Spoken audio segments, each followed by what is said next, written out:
Hola, buenas tardes, Emilio. Hola, buenas tardes, Kiko. Hoy vamos a dar comienzo a la segunda parte del taller online de verano que lleva por título La sabiduría y el significado profundo de las enseñanzas de Jesús de Nazaret. Muchísimas gracias, Emilio. Muchas gracias a ti, Kiko, y muchas gracias, amigos y amigas, que por segunda tarde consecutiva estáis compartiendo y participando en este encuentro sobre la sabiduría y el significado profundo de las enseñanzas de Jesús de Nazaret, de Cristo Jesús. Muchas gracias de corazón.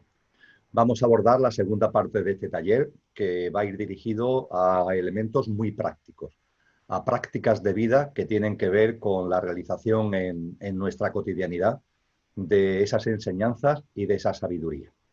No obstante, con brevedad, os recuerdo que en el día de ayer empezamos haciendo primero una distinción con el marco de la sabiduría profunda, de la sabiduría primordial, de la sabiduría sin edad y perenne que acompaña a la humanidad desde la noche de los tiempos, con ese telón de fondo, cómo Jesús de Nazaret nos muestra esa sabiduría y lo hace de dos formas distintas. Primero, la enseñanza y la sabiduría que da a las personas más allegadas a él, más cercanas, esa que llamamos discípulos, tanto hombres como mujeres que convivieron con él y que lo asumieron como maestro. A ellos les dio una enseñanza directa con relación a esa sabiduría profunda.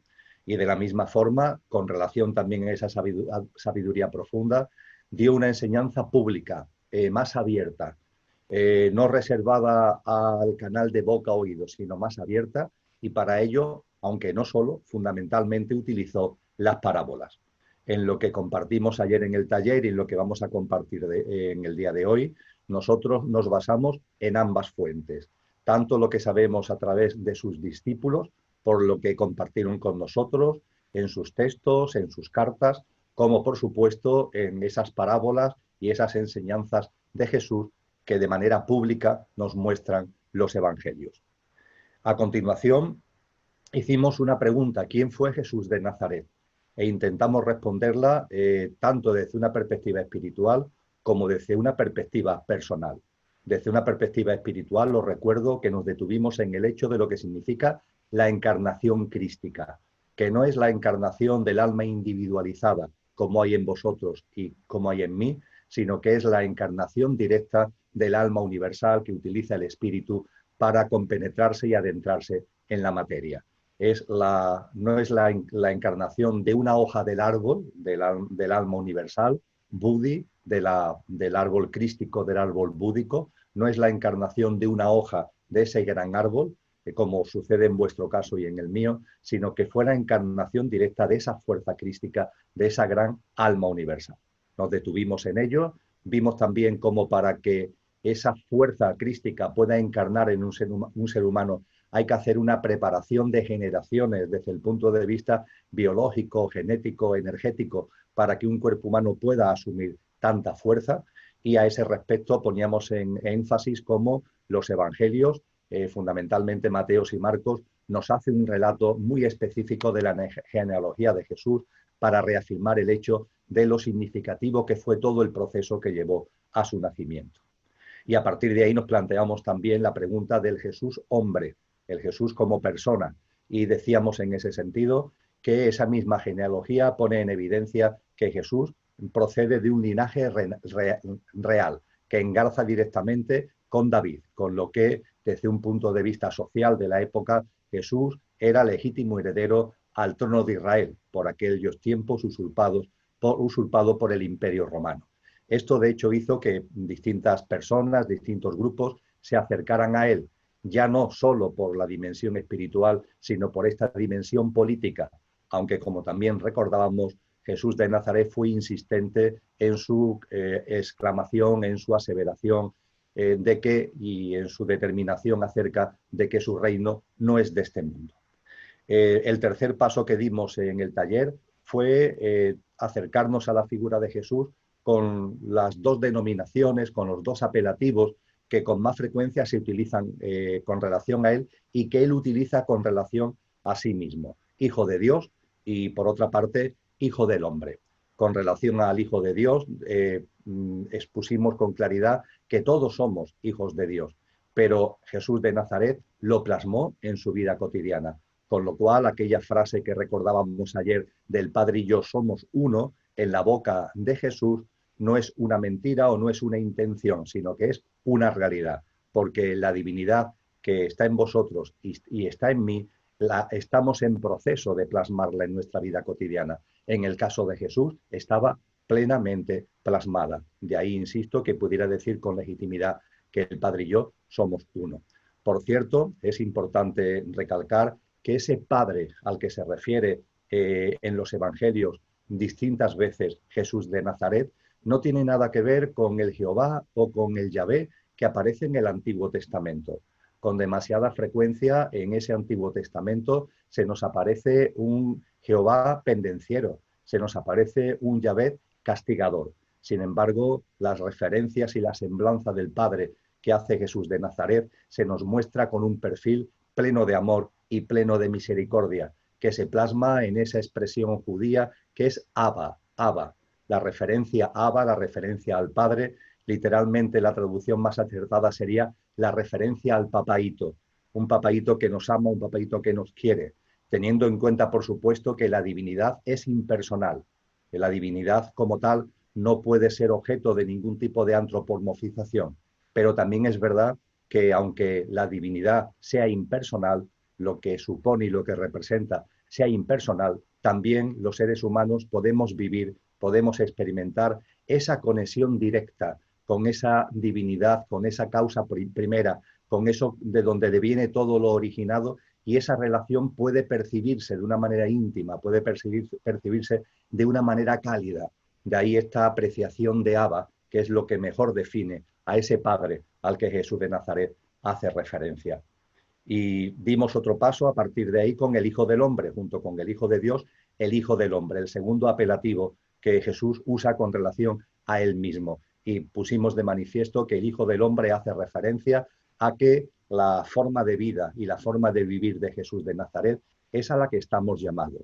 Hablamos de forma esquemática de las distintas humanidades y planteamos que estamos en la quinta humanidad yendo ya hacia la sexta y cómo en la séptima humanidad el ser humano vivirá de la manera que Jesús de Nazaret plasmó y nos enseñó, con lo cual él se muestra a sí mismo como el fruto de esa evolución humana, por tanto, como ese Hijo del Hombre, ese Hijo del Hombre que practica realmente la divinidad que atesoramos todos los seres humanos. Dimos otro pasito a continuación, viendo cómo Jesús nos muestra un camino y un destino, y por tanto nos habla de un proceso, la plasmación de la sabiduría de Jesús, la transformación en Dios, utilizando la expresión que también usamos ayer de San Juan de la Cruz, la transformación en Dios para vivir en consonancia con lo que realmente somos, es un proceso. No es nada que nadie pueda hacer por nosotros, y es un proceso que tenemos que ir recorriendo sin prisa, pero sin pausa. Y en ese sentido tuvimos como elemento de fondo dos parábolas muy bellas: la parábola del hijo pródigo y la parábola de las vírgenes necias y prudentes, con la figura de la lámpara de aceite, donde vimos esa figura del hijo menor en la parábola del hijo pródigo, que abandona la casa y después vuelve, y cómo el padre amoroso estaba esperando, lo recibe de manera amorosa. Pusimos el contrapunto con el comportamiento del hermano mayor, que se ha quedado al lado del padre, pero que parece que no ha aprendido del amor que el Padre está continuamente derrochando y está continuamente desarrollando. Y en cuanto a la parábola de las vírgenes necias y prudentes, nos detuvimos en este punto en la lámpara de aceite. Una lámpara de aceite que es la metáfora del alma individualizada que hay en vosotros y que hay en mí encarnada, cada uno la suya, que tiene que ir haciendo una evolución, un recorrido, un desarrollo en autoconsciencia, saliendo del olvido de lo que somos, en el olvido al llegar a este plano tan denso, a este plano precioso como es la Madre Tierra, pero desde el punto de vista vibracional denso, el olvido, la amnesia, el Alzheimer, decíamos ayer, que se produce, y cómo vamos recuperando en ese proceso, cómo vamos recuperando en nuestra evolución en autoconsciencia el conocimiento, el recuerdo, la memoria, y lo vamos plasmando poco a poco de lo que realmente somos. Y la lámpara de aceite la vamos llenando, la lámpara de aceite la vamos llenando, la lámpara de aceite la vamos llenando. Con el hijo pródigo y con la lámpara de aceite, Jesús nos muestra un camino, Jesús nos muestra un destino, y eso sí, hay que tener en cuenta lo que supuso el siguiente punto en el que nos paramos en la tarde de ayer, el hecho de que ese proceso no es por siempre. No se puede decir que dure eternamente, sino que está sujeto a los ciclos, se encuadra en los ciclos, de modo y manera que vuestra alma individual y la mía, nuestro desarrollo en consciencia, se va haciendo sin prisa, pero sin pausa, pero sabiendo que el tiempo no es indefinido, sino que por los ciclos propios de la Madre Tierra y por los ciclos cosmogónicos en los que se mueve la Madre Tierra, el proceso evolutivo de la humanidad en la que estamos tuvo un principio y tiene un fin. Esto es lo que en la parábola de las vírgenes necias y prudentes se escenifica con la llegada del novio y la apertura del banquete nupcial.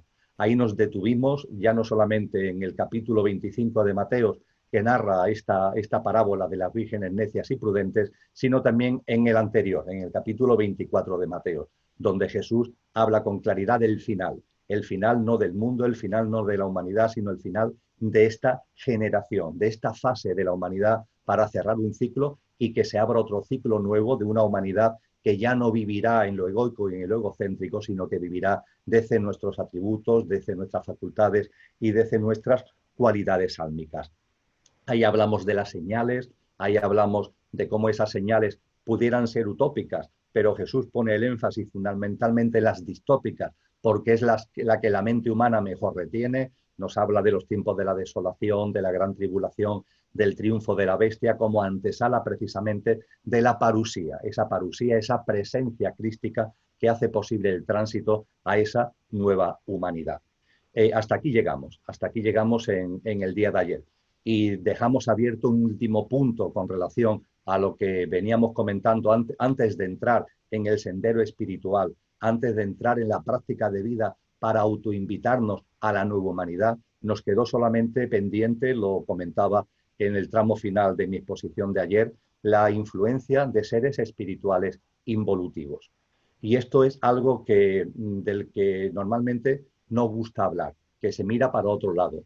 Pero el hecho es que en la evolución en conciencia de la humanidad hay una influencia de seres espirituales evolutivos, es decir, de seres espirituales que nos acompañan, no interfieren, pero sí nos acompañan, sí nos muestran, sí nos enseñan para que ahora cada uno pueda hacer su camino de evolución en conciencia, pero también hay una influencia de seres espirituales involutivos, en el sentido de que intentan ralentizar, en el sentido de que intentan parar, en el sentido de que intentan estancar el proceso evolutivo de la humanidad. Y en los evangelios cristianos y el propio Jesús directamente habla con claridad de la figura de Satanás como figura que personifica esa influencia de seres espirituales involutivos. Y se hace de una manera para que no haya ningún tipo de duda de que la presencia de Satanás, la existencia de Satanás, la influencia de Satanás, no es ni mucho menos algo teórico, no es una metáfora para hablar de la maldad, no, es algo real, es algo directo. Y es especialmente importante recordar los pasajes de las denominadas tentaciones del desierto, cuando Jesús de Nazaret se retira a meditar, se retira al silencio, se retira al encuentro interior al desierto, y allí se le aparece precisamente Satanás, y Satanás lo tienta. Y muy en particular, esa tentación, hay una de ellas que tal como se recoge en distintos evangelios, pero tal como se recoge en el Evangelio de Mateo 4:9, es especialmente contundente, porque Satanás se presenta ante Jesús, lo sube arriba de un monte muy alto, le enseña todas las riquezas, todos los placeres de este mundo, y le dice Satanás a Jesús: todo esto te daré si postrándote me adoras. Todo esto te daré si postrándote ante mí me adoras. Evidentemente Jesús no se postra ante Satanás, pero este hecho sí nos debe hacer reflexionar sobre los hombres y mujeres, sobre las almas encarnadas en hombres y mujeres que a lo largo de la historia de la humanidad, con tal de tener acceso a esa riqueza, con tal de tener acceso a esos placeres, con tal de tener acceso a esos poderes, se postran ante Satanás y se ponen a su servicio. Estas escenas que, insisto, se recogen en los distintos evangelios llamadas las tentaciones del desierto, hablan con claridad de la existencia de Satanás y hablan del papel de lo involutivo como estancamiento, como retención, como dificultar el proceso de evolución en el seno de la vida.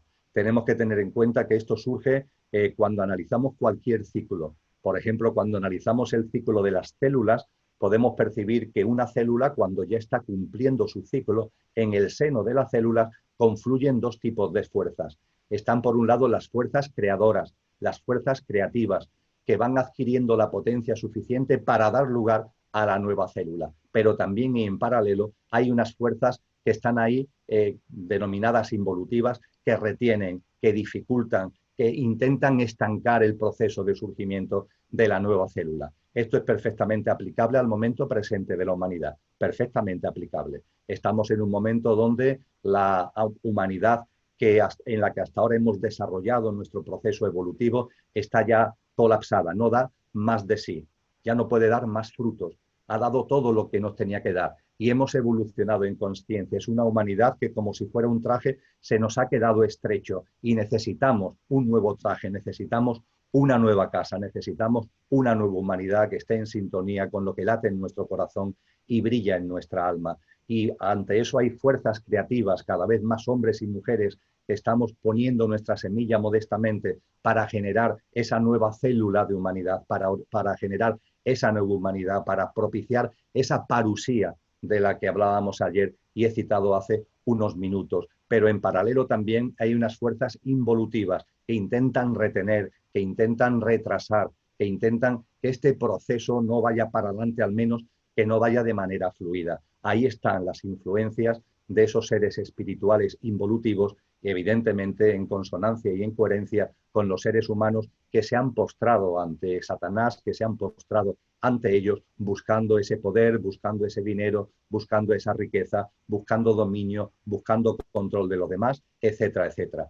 Tenemos que tener confianza desde el punto de vista de que la evolución en consciencia es imparable, pero tenemos que ser conocedores de este hecho. Y tenemos que ser conocedores también que las fuerzas involutivas provocan distopía, los hechos distópicos, los acontecimientos distópicos que estamos viviendo, que venimos viviendo y que viviremos. Pero no debemos preocuparnos en el sentido de que cada nuevo hecho distópico es una especie de oleada que servirá para que cada vez más hombres y mujeres vayan tomando conciencia y las fuerzas creativas vayan teniendo cada vez más potencia. Es evidente que los que originan esos hechos distópicos, los que lo provocan, no pretenden esto, pero la vida en su evolución es tan rica, la vida en su evolución es tan maravillosa, que incluso lo distópico es capaz de también darle energía a lo utópico. La evolución de la consciencia es como un tren que avanza sobre dos raíles, el tren de la distopía y el tren de la utopía, el tren de la utopía y el tren de la distopía.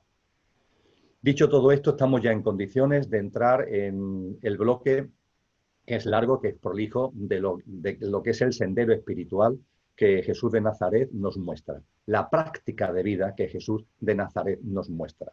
Yo diría, para expresarlo de una forma más contundente, que es la práctica de vida por la que nos podemos autoinvitar a esa nueva humanidad, por la que podemos ser sembradores, semillas de esas fuerzas creativas, de esa nueva humanidad, podemos ser agentes activos de esas fuerzas creativas que dan lugar a la nueva humanidad y de esa forma autoinvitarnos a la nueva humanidad. ¿Qué hay que hacer? ¿Cuál es la práctica que en la enseñanza y en la sabiduría profunda de Jesús se nos pone de manifiesto? Pues vamos a hacerle un repaso en todo lo que nos queda de este encuentro, que afortunadamente es mucho. Lo primero es que cuando hablamos de autoinvitarnos a la nueva humanidad y cuando hablamos de llevar a cabo lo que Jesús de Nazaret nos enseña, tenemos que ser conscientes que no es teoría, sino práctica de vida. No estamos hablando de cuestiones teóricas, no estamos hablando de cuestiones intelectuales, de conocimientos, que están muy bien, que tienen su sitio, pero la clave está en la práctica de vida. Eso es a lo que se nos convoca en el mensaje de Jesús de Nazaret, a una práctica de vida distinta, a una práctica de nueva, a una práctica de vida diferente. Y una práctica de vida, por supuesto, son nuestros actos y nuestras obras. Por eso, precisamente, Jesús dice con claridad en el Evangelio de Mateo 7:16, dice con claridad, por sus frutos los conoceréis, por sus obras los conoceréis. Porque esto es lo importante, no tus intenciones, no tus palabras lo que puedas decir o dejar de decir, sino tus obras, por sus frutos los conoceréis. A partir de ahí, sabiendo que no estamos hablando de teoría, sino de práctica de vida, Jesús concentra, Jesús sintetiza, Jesús resume esa práctica de vida en una maravillosa expresión: nacer de nuevo, nacer de nuevo.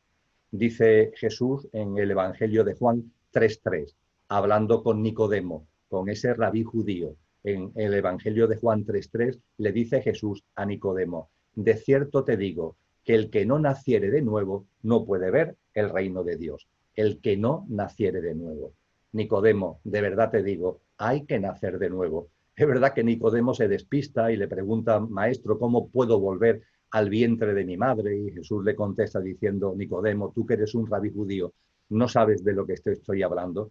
Te insisto en que hay que nacer de nuevo del agua y del espíritu. Y efectivamente, amigos y amigas, para autoinvitarnos a la nueva humanidad, para ser sembradores de la misma, para plasmar lo que somos en nuestra vida cotidiana y de esa forma ser agentes activos de la nueva humanidad y ser sembradores de la misma, es imprescindible nacer de nuevo.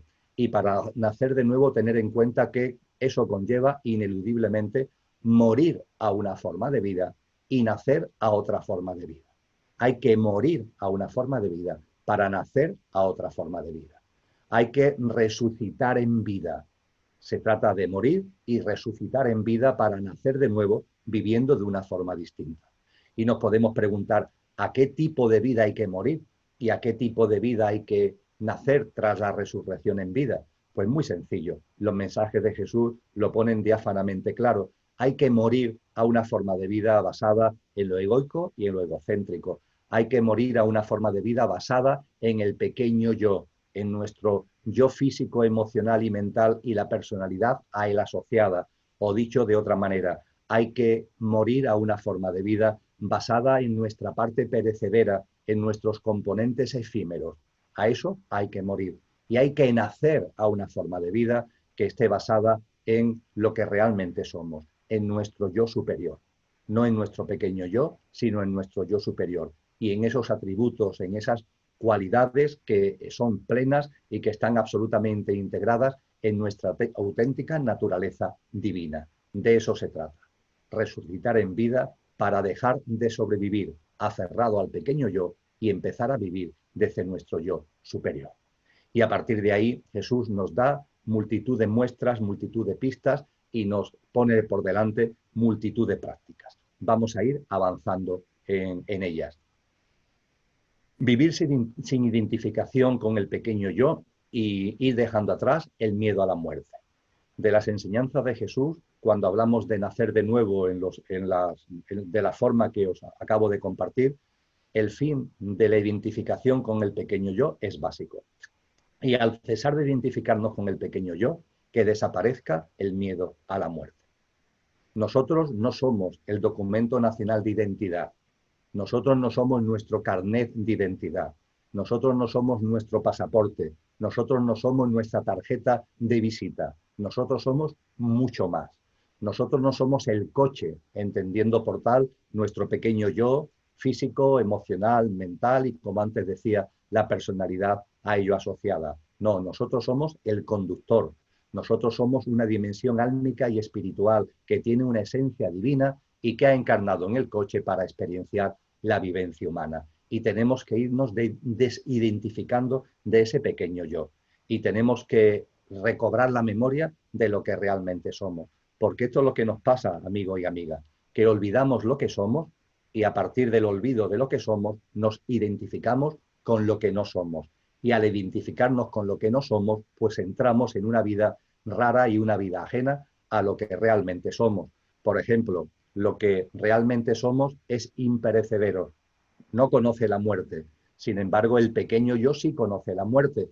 Y si tú te identificas con el pequeño yo, puedes creer que te vas a morir o que se mueren tus seres queridos y las personas que te rodean. Y a partir de ahí tu vida entra en sufrimiento y en frustración y hay un miedo a la muerte que genera igualmente un miedo a la vida.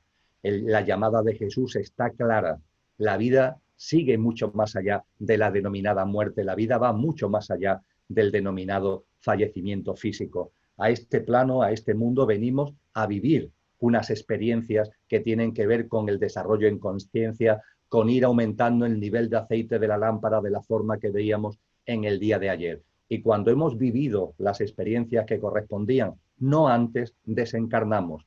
Y esas experiencias en algunos casos son muchos años en su despliegue, en otros casos son pocos años en su despliegue. Cada uno tiene, por tanto, un horizonte vital ligado a las experiencias que en esta vida le corresponden desplegar, atendiendo al deseo, al objetivo, al propósito de vida de siembra para recoger cosecha cuando desencarnemos, que sirva para seguir llenando la lámpara de aceite. Y esto tenemos que respetarlo absolutamente. ¿Quién soy yo? ¿Quién soy yo? Desde el punto de vista de mi dimensión álmica. ¿Quién soy yo? Para que a otra alma, aunque sea la encarnada en mi hijo, aunque sea la encarnada en mi hija, reclamarle, exigirle que no se puede ir de aquí, que no puede desencarnar hasta que no desencarne yo. ¿Cómo se puede ser tan egoico y tan egoísta? Esas almas, aunque sea la que biológicamente ha encarnado como hijo o hija mía, tienen todo el derecho del mundo a desplegar las experiencias con la duración que ello corresponda y a partir de ahí abandonar este plano cuando les corresponda. Y yo no soy nadie para decirle tenéis que seguir aquí mientras que yo siga, porque si os vais, eso me origina mucho dolor, mucho sufrimiento. Fijaros que eso es tremendamente egoísta porque estamos pensando en nosotros, no estamos pensando en la evolución de esas almas encarnadas, en lo que la evolución de esas almas encarnadas requieren y precisa. El mensaje de Jesús es claro al respecto. La muerte no existe, la muerte es un imposible. El fallecimiento físico no significa el final de nada. De la habitación de la vida física pasamos al tránsito y del tránsito pasamos a la habitación del plano de luz. Y esto tenemos que integrarlo en nuestra vida total y absolutamente. Nacer de nuevo significa desidentificarse con el pequeño yo a través del recuerdo de lo que somos y significa también darnos cuenta e integrar en nuestra vida que la muerte no existe, que la muerte es un imposible y esto llevarlo a consecuencias prácticas, como por ejemplo lo que acabo de comentar acerca del fallecimiento de seres queridos. Por supuesto que cuando un ser querido fallece, siempre, no somos robots, siempre habrá un dolor, siempre habrá una añoranza, pero no caigamos en el dramatismo, no caigamos en la tragedia, porque lo que realmente ese ser querido es, lo que realmente es, no su apariencia, sino su esencia, sigue plenamente vivo. Y si en lugar de castigarnos a nosotros mismos con ese sufrimiento y con esa inconsciencia, si abrimos nuestra consciencia y nos quitamos autolimitaciones mentales, podremos percibir que desde el plano de luz, esas almas que han estado encarnadas en seres queridos nos hacen un acompañamiento amoroso y nos hacen un acompañamiento absolutamente maravilloso. Junto con esto, Jesús de Nazaret, en estas prácticas de vida que estamos compartiendo esta tarde, nos habla con reiteración, nos habla con profusión de fe. Fe es una palabra que aparece mucho en su boca. Los tratados que analizan las historias de las religiones señalan a Cristo Jesús como el referente espiritual que más aboga, que más habla, que más expresa con relación a la fe. Esto hace ya muchos años, amigos y amigas, me llevó a indagar sobre este término, sobre este vocablo, sobre esta palabra, fe, porque os confieso que me chocaba. Me chocaba que Cristo Jesús, con lo que es y representa, hablara tanto de la fe, cuando la fe me habían enseñado que es comulgar con ruedas de molino, que la fe es creerme lo que otros dicen que hay que creerse. Y esto me extrañaba, esto me chocaba, como me supongo que obviamente también os choca a vosotros y os choca a vosotras. Y a partir de ahí realicé una labor de indagación. Tampoco tuvo que ser demasiado profunda, etimológica, buscando en las fuentes primigenias, cuando Jesús hablaba de fe, de qué estaba hablando. Y pude constatar que el término fe aparece en los evangelios por la traducción que San Jerónimo realiza en el siglo IV después de Cristo. San Jerónimo es la persona que por primera vez traduce la Biblia al latín y ahí aparece lo que hoy conocemos como fe, aunque también es verdad que en el siglo IV tenía otras connotaciones, pero en cualquier caso la palabra aparece por primera vez en ese siglo IV. Pero hay que irse antes, hay que irse a los textos originales de los que San Jerónimo realiza la traducción, hay que irse a los evangelios en el griego clásico, hay que irse a las fuentes originales. Y ahí nos encontramos que el término fe, su precedente es pistis. Pistis como transitivo o pisteo como verbo en griego clásico. Y cuando Jesús habla, por tanto, de fe, está hablando de pistis. Y pistis es un término griego complejo. Es un término griego, por otra parte, espectacular, que recoge tres grandes ideas, que recoge tres grandes prácticas de vida. Vamos a detenernos en ellas. La confianza, el compromiso y la perseverancia. La confianza, el compromiso y la perseverancia. Esto es pisti. Por tanto, esto es fe.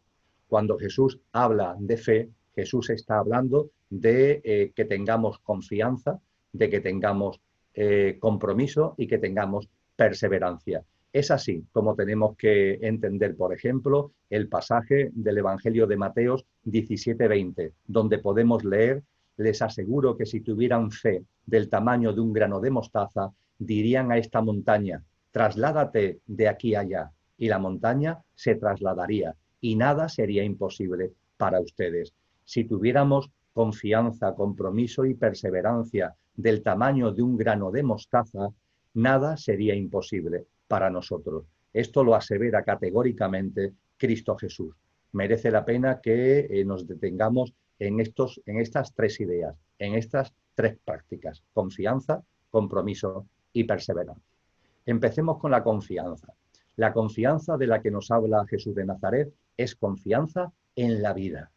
Confía en la vida. Confía en la vida. La vida es amorosa. La vida te abraza. La vida no es una francotiradora que está dispuesta a darte un susto en cualquier momento.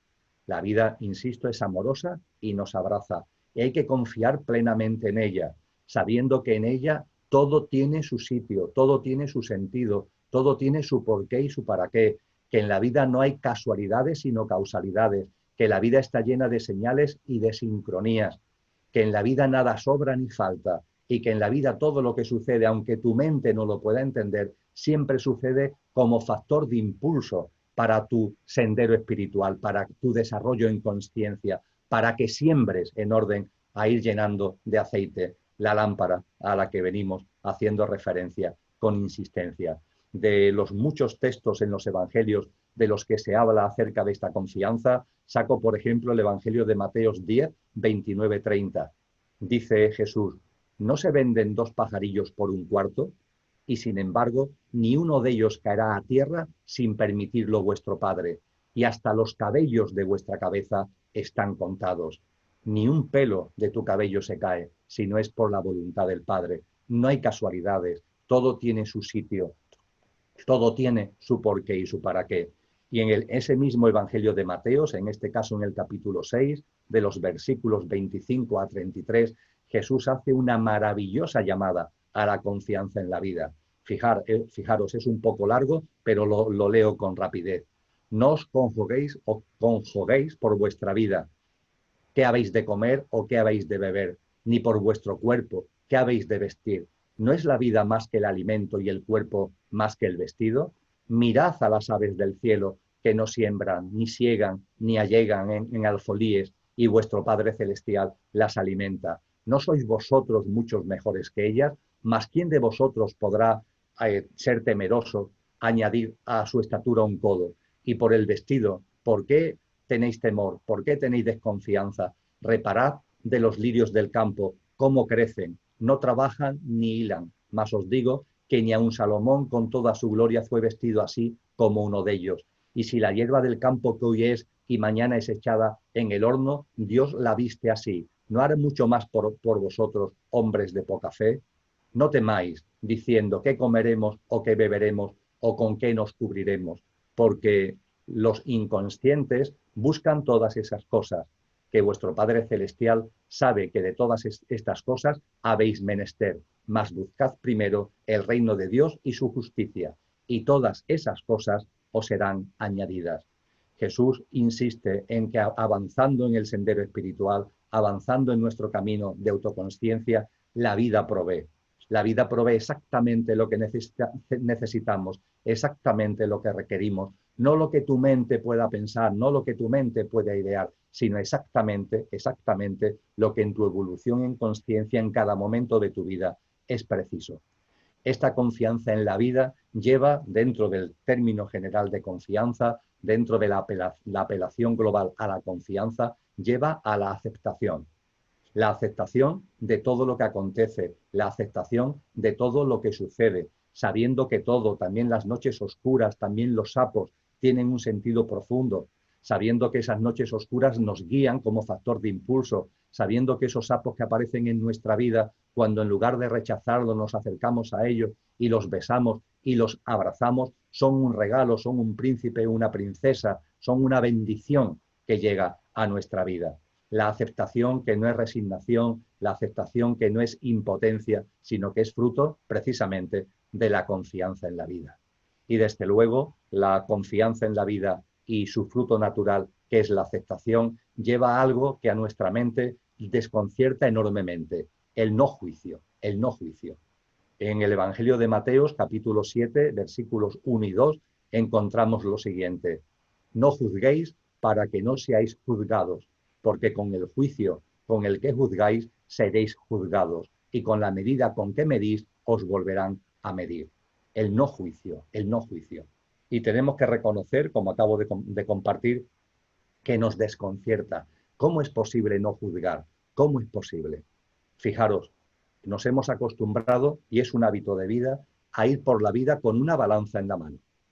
Tú y yo vamos por la vida con una balanza en la mano, juzgando todo lo que sucede, juzgando a la vida y juzgándonos a nosotros mismos. Y con esa balanza vamos diciendo con lo que estamos de acuerdo y con lo que estamos en desacuerdo, de una forma dualista, de una forma dual, lo que nos gusta y lo que no nos gusta, lo que nos agrada y lo que no nos agrada, lo que nos genera bienestar y lo que nos genera malestar.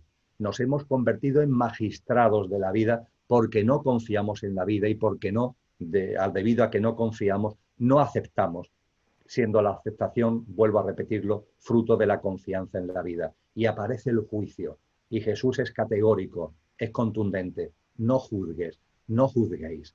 Tira la balanza, es lo que nos está diciendo Cristo Jesús. Tira la balanza. Esa balanza con la que hasta ahora has ido paseándote por la vida, de lo que estás conforme, lo que estás disconforme, tira la balanza.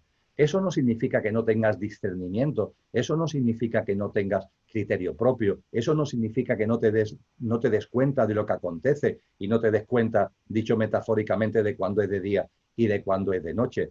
El no juzgar no significa que nos convirtamos en bobos, lo que significa es que aumentemos nuestro nivel de consciencia, lo suficiente como para dejar de ser magistrados de la vida, lo suficiente como para saber que la vida todo lo permite, y si lo permite la vida, ¿cómo no lo vas a permitir tú? La vida permite que exista el asesino y que exista el santo. ¿Cómo no lo vas a permitir tú? Relájate, confía en la vida, confía en la divinidad que todo lo llena y también te llena a ti, y deja de juzgar. Confianza en la vida, aceptación y no juicio. Y desde luego, cuando avanzamos en la confianza en la vida, en la aceptación y el no juicio, en los que tanto nos insiste Jesús a través del término pistis, a través de la llamada a la fe, es muy importante tener en cuenta que todo ello no conduce a la indiferencia, ni conduce a la inacción. Hay algunas personas, incluso algunos llamados sabios, a lo largo de la historia de la humanidad, que la confianza en la vida, la aceptación y el no juicio lo han derivado, y yo creo que eso es simplemente descarrilar la verdad, lo han derivado a la indiferencia, al no juicio, diciendo: si todo está en su sitio, si yo acepto todo lo que ocurre, si no hay ningún tipo de juicio en mi vida, a partir de ahí no tengo nada que hacer. Pero lo que nos dice Jesús de Nazaret no es eso. Lo que nos dice Jesús de Nazaret es que la confianza, la aceptación y el no juicio tiene que llevarte a la acción, no a la inacción, no a cruzarte de brazos, no a ser indiferente ante el dolor y el sufrimiento que pueda haber en tu vida y hay en el mundo, sino a llevar a cabo una acción, eso sí, que sea una acción consciente, no la acción basada en el pequeño yo, no la acción del ego, no la acción egoica y egocéntrica, sino una acción consciente, una acción donde lo que salga, salga realmente de ti, una acción donde lo que se plasme sea realmente lo que tú eres, tus mejores valores, tus mejores cualidades, tus mejores atributos. A esto es a lo que nos llama Cristo Jesús. Y lo hace a veces de forma que nos puede parecer un tanto extraña o contradictoria.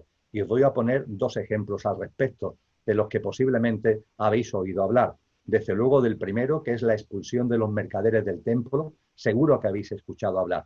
Es esta escena que tiene protagonizada por Jesús en la víspera de la Pascua judía y aparece en todos los evangelios. Y hay personas que me han preguntado, Emilio, ¿y cómo Jesús pudo tener ese ataque de cólera? ¿Cómo pudo tener ese ataque de ira cuando expulsa a esas personas que han convertido el templo en un mercado y que están ahí haciendo un trasiego materialista en un lugar santo? ¿Cómo a Jesús le sale esa ira? ¿Cómo a Jesús le sale esa cólera?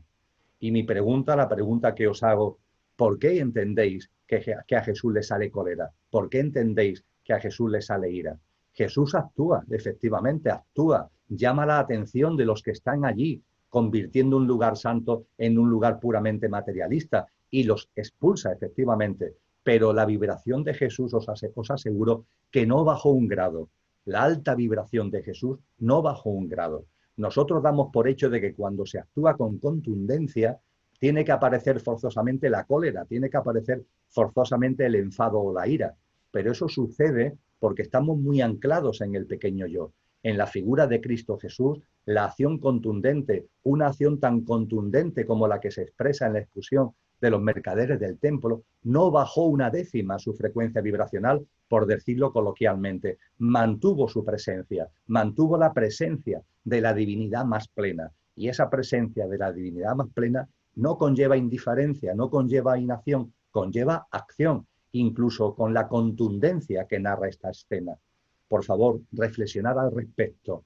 Ahí no hay ira, ahí lo que hay es consciencia, ahí hay una acción, porque no hay indiferencia, porque cuando estamos viendo con nuestro discernimiento, con nuestro criterio, sin juzgar cosas que sabemos que van contra la vida o que originan dolor o que originan sufrimiento en nosotros, tenemos que actuar. Y si hay que actuar con contundencia, se actúa con contundencia, pero que la mano tuya paras el brazo del que está originando dolor a una persona indefensa, pero que tú no te contamines con la frecuencia vibracional de esa persona que está golpeando, que tú, al parar el brazo del que golpeas, tú no te contamines con esa frecuencia vibracional. De eso se trata. Sobre eso gira precisamente la acción consciente, una acción que se mantiene en una frecuencia vibracional acorde con lo que realmente somos. Y esto es lo que Cristo Jesús lleva a cabo en la célebre escena de la expulsión de los mercaderes del templo. Y os decía que con relación a esta acción consciente iba a poner dos casos que aparecen en los evangelios que pueden parecer contradictorios. El primero, la expulsión del templo, ya lo acabo de comentar. Y el segundo, Jesús nos enseña una acción valiente y desapegada, incluso también de la familia. Una acción valiente y desapegada incluso de la familia. Yo sé que esto puede parecer muy extraño, que esto puede parecer muy raro, pero el mensaje de Jesús es muy claro al respecto. Si tenéis alguna duda, os invito a acudir al Evangelio de Marcos, al capítulo 3, los versículos 21 al 31, donde se nos narra cómo la madre de Jesús, María, y los hermanos de Jesús están buscando a Jesús, quieren hablar con Jesús y llegan por fin a una localidad donde Jesús está. Concretamente está en casa de Pedro y hay una gran multitud en la casa de Pedro. La mayoría de esa multitud está descontenta con el sistema. Dice Marcos, el Evangelio de Marcos, que no podían ni comer y Jesús les está hablando. Jesús les está mostrando públicamente una serie de enseñanzas. Y cuando los hermanos y la madre de Jesús llegan a la casa, hay tanta gente que no pueden entrar. Entonces le piden a los que están más afuera que vayan corriendo la voz para hacerle saber a Jesús que su madre y sus hermanos están fuera y quieren hablar con él. Y cuando por fin el que se va corriendo la voz y le llega al que está más cerca, se lo puede decir a Jesús: Jesús, en la puerta están tu madre y tus hermanos que quieren hablar contigo. Jesús dice con toda claridad: mi familia sois vosotros. Dice literalmente en Marcos: ¿quiénes son mi madre y mis hermanos? ¿Quiénes son? mi madre y mis hermanos. Y sigue diciendo, mi madre y mis hermanos son quienes se ponen en camino para hacer lo que Dios anhela. Vosotros sois mis hermanos, vosotros sois mi familia, siempre que empecéis a recorrer el camino espiritual que nos lleva a la evolución en consciencia y a plasmar nuestra divinidad. Jesús pone por delante una nueva fraternidad, la fraternidad de hermanos y hermanas que no son biológicos, la fraternidad de hermanos y hermanas, es decir, de almas encarnadas que nos ponemos en marcha en nuestro sendero y en nuestro camino espiritual. Esto es muy importante y es muy importante que en nuestro camino en consciencia no estemos siempre tan pendientes de la familia. La familia tiene su sitio, sin ningún tipo de duda. Los ancestros tienen su sitio, sin ningún tipo de duda. Pero ojo, ojo, porque a veces tanto mirar hacia atrás, tanto estar pendiente de la familia, tanto estar pendientes de los ancestros, lo que hacen es que nos impiden evolucionar en consciencia, lo que hace es que nos impiden sembrar en consonancia con lo que realmente somos. Jesús nos invita no ya a una reflexión, sino incluso a una conclusión clarísima con relación a eso. Mis hermanos y mis hermanas sois vosotros, todos los que en vuestra vida os ponéis al servicio de lo que realmente sois. Esta es mi auténtica familia. Todo esto, fijaros, con relación al primer componente de Pistis, de la fe, la confianza.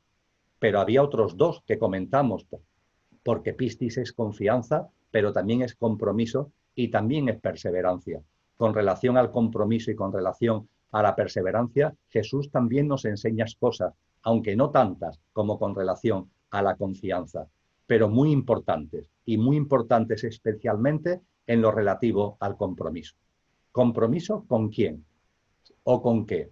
Si antes decíamos que la confianza es la confianza en la vida, el compromiso es contigo mismo. Este es el mensaje de Jesús. Comprométete contigo mismo. Comprométete con tu verdadero ser. Comprométete con tu verdadera naturaleza. Y eso es a lo que Jesús llama amarse a uno mismo. El amor a ti mismo. El amor a uno mismo, el amor a ti mismo, no es egoico, no es egocéntrico, no es narcisista. El amor a uno mismo, en las palabras de Jesús, es el comprometerte contigo mismo, el comprometerte para lo que tú eres realmente se plasme en tu vida diaria. De eso se trata. Ese es el compromiso al que te invita Cristo Jesús, el compromiso a amarte a ti mismo, amando a tu esencia, no a tu apariencia, sino centrando ese amor en la esencia. Y hay una frase en los evangelios que es muy conocida y muy reconocida. Evangelio de Mateo 22:39, donde se nos dice, amarás a tu prójimo como a ti mismo. Amarás a tu prójimo como a ti mismo. Fijaros que se suele hablar mucho, con referencia a Cristo Jesús, de amar al prójimo, pero se olvida la segunda parte de la frase. Es muy curioso, se olvida, como si se borrara la segunda parte de la frase, porque la frase no habla solo de amar al prójimo, sino de amarse uno mismo, y lo dice de una forma, amarás a tu prójimo como a ti mismo, que pone en evidencia que si a ti no te amas, no puedes amar al prójimo. Si a ti no te amas, no puedes amar al prójimo. Reflexionar al respecto. Si a ti no te amas, no puedes amar al prójimo. Amarse uno mismo, y repito una vez más, no es egoico. Amarse uno mismo es comprometerse con uno para vivir desde la esencia que somos cada vez más, avanzando en ese proceso, avanzando en ese sendero. Y será cuando avances en ese sendero, será cuando empieces a poner de manifiesto lo que realmente eres, cuando le podrás dar algo al otro. ¿Qué le vas a dar al otro si no te amas a ti mismo? Si no avanzas en el camino de la consciencia, ¿qué le vas a dar al otro? ¿Tu inconsciencia? ¿Tu egoísmo? ¿Tus temores? ¿Tus miedos? ¿Tu inseguridad? ¿Tu avaricia? ¿Tus enfados y tu cólera?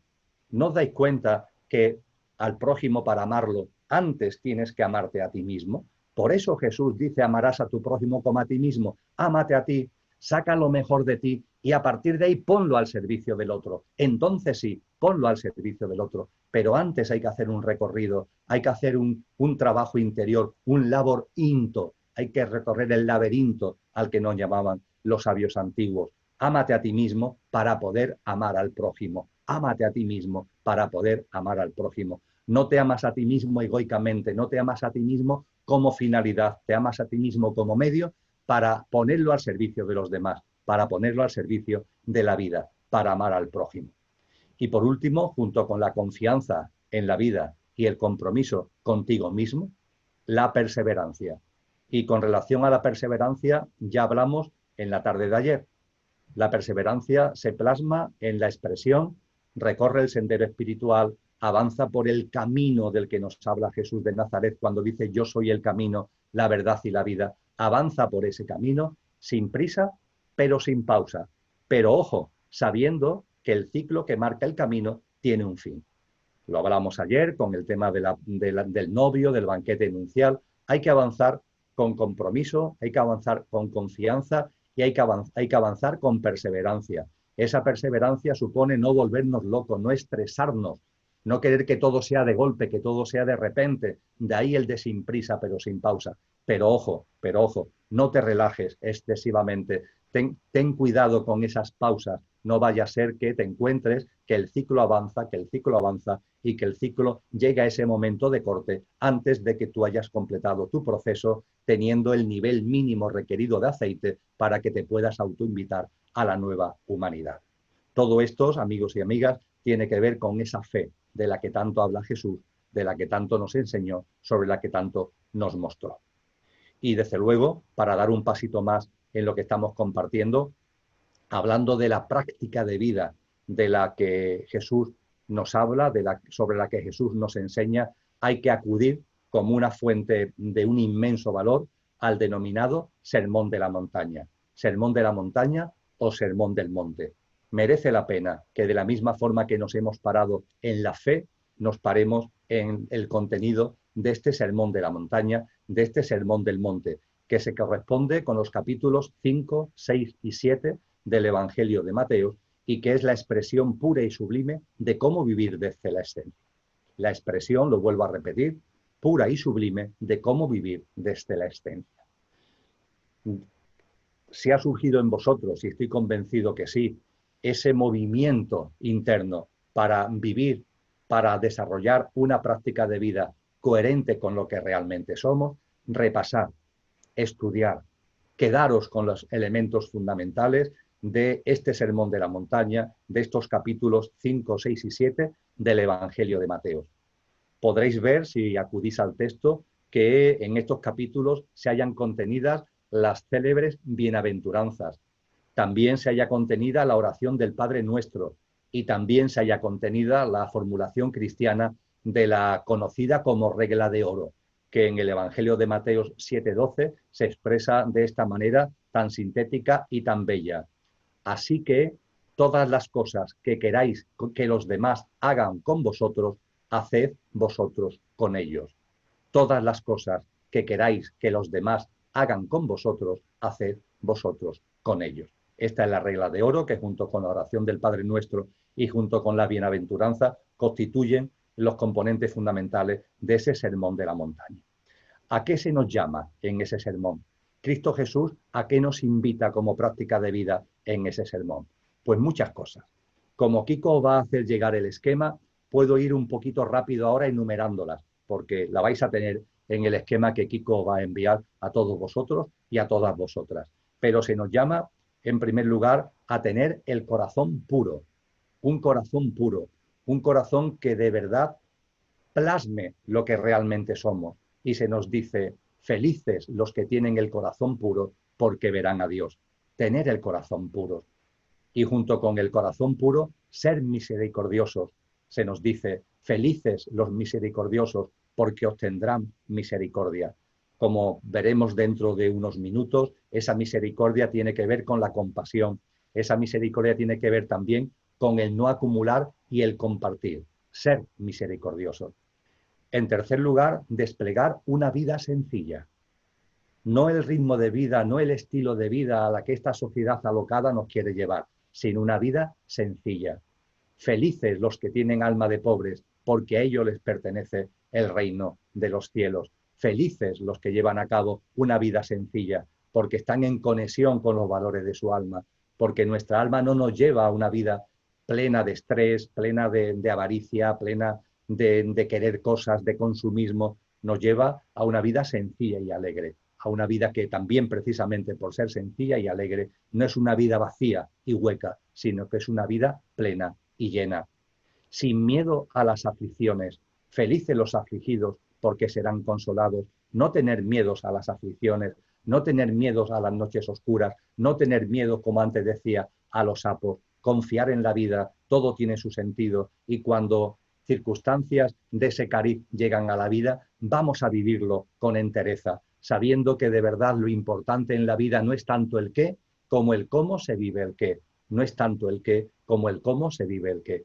Como confiamos en la vida, como practicamos una aceptación que es fruto de esa confianza, el qué no tiene tanta importancia. Lo que realmente tiene importancia y significación precisamente para avanzar en nuestro sendero espiritual es cómo vivimos el qué, sea la alegría o sea la tristeza, sea la salud o sea la enfermedad, cómo vivimos el qué. Igualmente se nos invita en este maravilloso sermón a ser pacientes, sabiendo, amigos y amigas, que paciencia es una palabra configurada por dos palabras, paz y ciencia. Paz y ciencia. Cultiva la paz, cultiva la ciencia. Y se nos dice, felices los pacientes, porque recibirán la tierra en herencia. Cultiva tú esa paciencia, sé paciente y no dejes que tu pequeño yo se meta por medio, no lo consientas más. Ese pequeño yo al que te has aferrado tanto y que sale de vez en cuando diciendo que las cosas tienen que ser lo que yo quiero, como yo quiero, donde yo quiero, cuando yo quiero. Por favor, las cosas son cuando corresponden. La naturaleza, la vida, el firmamento nos enseñan, nos dan una lección constante al respecto. Que no te pueda esa impaciencia egoica. Ser pacientes y practica la paz y practica la ciencia. También se nos dice, no te irrites contra tu hermano, no insultes ni maldigas. No te irrites contra tu hermano, no insultes ni maldigas. Vigila, estar atento a tu frecuencia vibracional y también a la frecuencia vibracional de tus pensamientos. Tenemos que, en el compromiso con nosotros mismos, plasmando nuestra esencia en la vida cotidiana, mantener nuestras emociones y nuestros pensamientos, nuestro mundo emocional y nuestro mundo mental en una vibración alta, en una vibración de equilibrio y en una vibración de armonía. Y a partir de ahí no te consientas tener esas bajadas vibracionales cuando te irritas, cuando te enfadas, cuando insultas. Mantente en tu sitio, mantén la presencia de lo que realmente eres, en ese compromiso contigo mismo. Igualmente se expresa en este sermón, reconcíliate con quien tenga una queja contra ti. No dejes cabos sueltos, no dejes que situaciones que se han quedado ahí pendientes de solución se vayan como pudriendo. Ser una parte activa, ese equilibrio, esa armonía emocional y mental a la que acabo de hacer referencia, también exige que tengamos una labor de observación y darnos cuenta que hay flecos, cuestiones que tenemos pendientes con otros. Resuélvelo, llega a acuerdos. Hablábamos antes de la paz, practica esa paz con relación a todos los que te rodean. La fórmula de la observación, el darte cuenta y la aceptación es clave para ir dejando atrás tanto enfado, tanta cólera, tanta ira. Cuando eso aparezca en tu vida, obsérvate, date cuenta que se está produciendo y acéptalo. Y te aseguro que esa aceptación es un disolvente para que ese enfado, para que esa cólera, para que esa ira cada vez aparezca menos en tu vida y cuando aparezca dure menos. La práctica del análisis vertical, que está también subyacente en los mensajes de Jesús de Nazaret, es una práctica sensacional para que nuestro mundo emocional y nuestro mundo mental se vaya calmando, se vaya serenando, se vaya sosegando y podamos mantenerlo en alta vibración. Y si hemos hablado de paciencia, paz-maciencia, en este sermón también se habla directamente de que actuemos por la paz. Felices los que trabajan por la paz, porque serán llamados hijos de Dios. Y fijaros, los que actúan por la paz. No se habla de luchar contra la guerra, se habla de actuar por la paz. Y diréis, pero es lo mismo actuar por la paz que luchar contra la guerra. Pues no, no es lo mismo. Mirar hacia adentro, reflexionar y os daréis cuenta que no es lo mismo. El concepto de lucha, el concepto de resistencia, el concepto de confrontación nos mete en el ego, nos mete en el pequeño yo. En cambio, el actuar por la paz, como el actuar por otras cosas, como veremos ahora, tiene que ver con la puesta en escena de lo que realmente somos. Y junto a actuar por la paz también se nos habla de actuar por la justicia. No se nos dice lucha contra las injusticias, se nos dice actúa por la justicia. Felices los que tienen hambre y sed de justicia, porque ellos serán saciados. Y esta actuación por la paz y esta actuación por la justicia, esta actuación para ser coherentes con lo que realmente somos, esta acción consciente no debe darnos ningún tipo de miedo, sean cuales sean sus consecuencias. También sobre esto se nos habla en el Sermón de la Montaña. Practicarla, hablando de la justicia, hablando de la paz, practicarla aun a costa de ser perseguidos. Felices los que son perseguidos por practicar la justicia, porque a ellos les pertenece el reino de los cielos. No tengáis miedo, sois inmortales, la muerte no existe, vuestro corazón es libre, tener el valor de hacerle caso.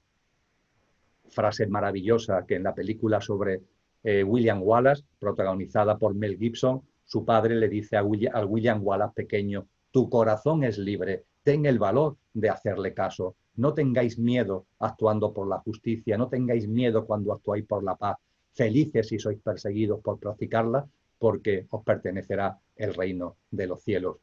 Y aun a costa, esta práctica, llevar a cabo lo que nuestro corazón nos indica, nuestro corazón es libre, tener el valor de hacerle caso, aun a costa de ser insultados y calumniados por llevar todo lo anterior a cabo, aun a costa de ser insultados y calumniados.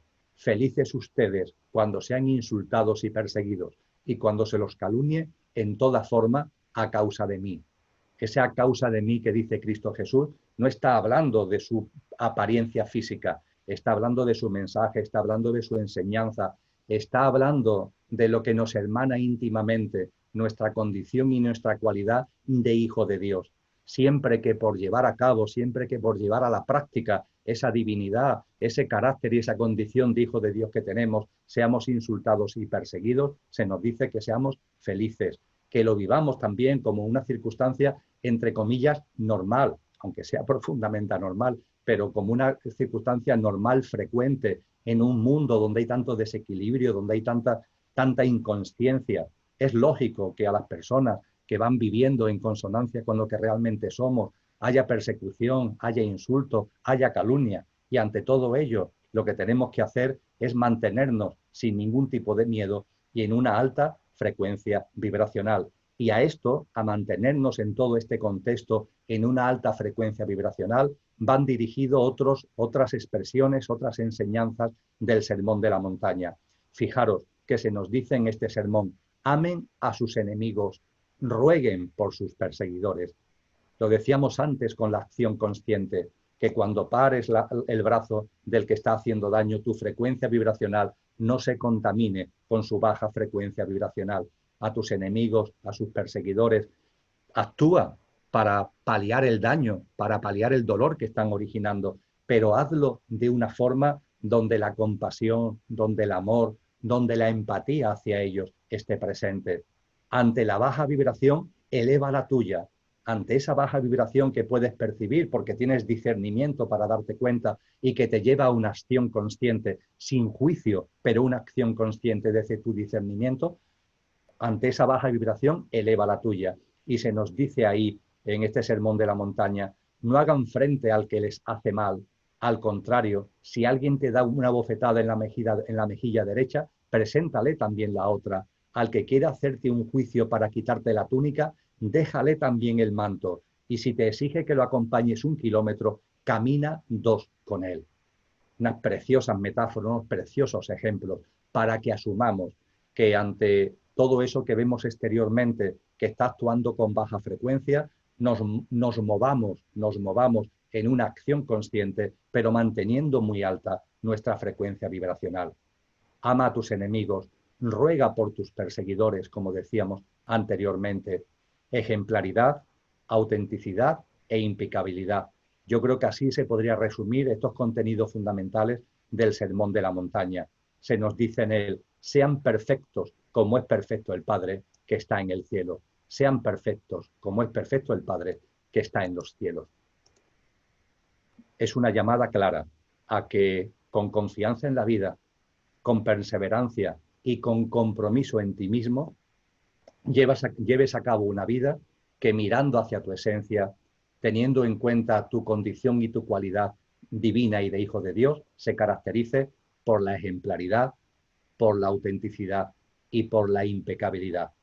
Repito, amigos y amigas, que considero que estos tres términos, ejemplaridad, autenticidad e impecabilidad, son el resumen perfecto del Sermón de la Montaña e indica con toda claridad el camino por el que debemos avanzar. Y en ese camino por el que debemos avanzar también hay que hablar del compartir y también hay que hablar de la compasión. Y vamos a hablar, aunque sea brevemente, tanto de ese compartir como de esa compasión. Con relación al compartir, es muy importante que en nuestros hábitos de vida vayamos dejando atrás, porque vamos dejando atrás la identificación con lo que no somos, la identificación con la apariencia. Es muy importante que vayamos dejando atrás tantos deseos de acumulación, de atesorar. Y en ese sentido, Jesús nos dice con claridad que donde estuviere vuestro tesoro, allí estará vuestro corazón. ¿Qué es lo que realmente anhelas? ¿Acumular? ¿Retener? ¿Poseer? ¿En eso se basa la vida? ¿Cuál es el papel del dinero en tu vida? El dinero se necesita en la vida cotidiana, vale, pero ¿se ha convertido en el eje de tu vida? ¿Pivota tu vida en torno a ese dinero, en torno a las propiedades, en torno a la acumulación, en torno al tener, en torno al retener? Se nos dice en el Evangelio de Mateo, capítulo 6, versículos 19 al 21. No os hagáis tesoros en la tierra, donde la polilla y el orín corrompe, y donde ladrones minan y hurtan. Mas haceos tesoros en el cielo, donde ni polilla ni orín corrompe, y donde los ladrones no minan ni hurtan. Porque donde estuviere vuestro tesoro, allí estará vuestro corazón. Hablábamos de vida sencilla, hablábamos de una vida sencilla y alegre. Tener en cuenta que eso conlleva también el hacer nuestro lo que expresó tan maravillosamente ese gran discípulo de Jesús de Nazaret, aunque viviera muchos siglos después. Me refiero al santo de Asís, me refiero a Francisco de Asís, cuando nos legó esa maravillosa frase en la que se nos indica: necesito poco, y lo poco que necesito, lo necesito poco. No nos dejemos llevar por el culto a la velocidad, por el estrés de esta sociedad y por los influjos y los paradigmas de la misma que nos llevan a pensar que necesitamos mucho, y lo mucho que necesitamos, lo necesitamos mucho. Porque, insisto, donde estuviere vuestro tesoro, allí estará vuestro corazón. Vamos a darle un giro a nuestra vida, un giro de 180 grados, y vamos a pasar del acumular, del atesorar, de la atención constante al dinero, vamos a pasar al compartir. Y se nos dice en ese mismo Evangelio de Mateo, en este caso en el capítulo 5, versículo 42, da al que te pide y no le vuelva la espalda al que quiere pedirte algo prestado. Da al que te pide, ábrete, ábrete. Y con relación a ese ábrete, con relación a ese compartir, permitirme que abunde en una serie de reflexiones. La primera es, a colación de lo que tiene que ver el compartir, el milagro de los panes y de los peces. Es un milagro que realiza Jesús. Es un milagro muy bello, es un milagro muy potente, es un regalo, es un milagro que es narrado en los 4 evangelios canónicos. Y es un milagro que, sin embargo, es absolutamente mal interpretado. Tan mal interpretado que se le suele llamar el milagro de la multiplicación de los panes y de los peces. El milagro de la multiplicación. Acudid a los evangelios, insisto, en los 4 se narra este milagro. A ver dónde aparece la multiplicación. En ningún sitio. Lo que se dice es que hay una muchedumbre que ha seguido a Jesús a la intemperie para saborear sus enseñanzas, para oír su palabra, y se hace la hora de la comida. Y los discípulos le dicen a Jesús: Jesús, tenemos aquí a una gran cantidad de gente. Se dicen que eran miles y miles de personas. Y es la hora de comer y no tenemos que darle de comer ni a dónde ir a comer. ¿Qué hacemos? Y Jesús, como siempre, en lugar de preocuparse, actúa en consciencia y conocedor de las capacidades y facultades que tenemos como hijos de Dios. Y pregunta: ¿alguien tiene alguna comida? Y le dicen que hay un niño que tiene 5 panes y 2 peces en una bolsa. Y Jesús simplemente dice que vayan pasando esa bolsa y que las personas vayan cogiendo de la bolsa aquello que necesiten. Así de sencillo. Esa bolsita que tiene el niño con 5 panes y 2 peces, que vayan pasándolo uno a uno, uno a uno, uno a uno, y que cada uno vaya sacando lo que necesite. Fijaros que en ningún momento aparecen miles de panes, en ningún momento aparecen miles de peces. Hay solo una bolsa con 5 panes y 2 peces. Sin embargo, cada uno mete la mano y saca lo que necesita para alimentarse, saca lo que necesita para comer. El milagro no es la multiplicación. En esta economía mundo en la que vivimos, que todo se convierte en versiones economicistas, productivistas, el milagro no es ni mucho menos la multiplicación. El milagro es el compartir. Se comparte y hay para todos. Y diremos, pero si hay solo 5 panes y 2 peces, ¿cómo va a haber para miles de personas? Ahí está el milagro. Se comparte lo que se tiene y hay para todos. Ese es el milagro que hizo Jesús de Nazaret. No el milagro de la multiplicación, como se insiste en denominarlo. Es el milagro del compartir los pocos panes y los pocos peces, porque al compartir hay para todos. El mensaje de este milagro es abrumador y lleva también a la confianza hacia la vida, porque tenemos que darnos cuenta de que, hablando de compartir, también estamos hablando de confianza en la vida. Hay que hacer nuestra conscientemente y disfrutar naturalmente la dinámica fluir, recibir, fluir que rige la vida. Dice el Evangelio de Marcos 4:25, porque al que tiene se le dará más, pero al que no tiene, aun lo que tiene se le quitará. Lo repito, porque al que tiene se le dará más, pero al que no tiene, aun lo que tiene se le quitará. Esto no parece un mensaje muy cristiano en principio, ¿verdad? Al que tiene se le da más y al que no tiene se le quita lo poco que tiene. ¿Esto cómo es posible?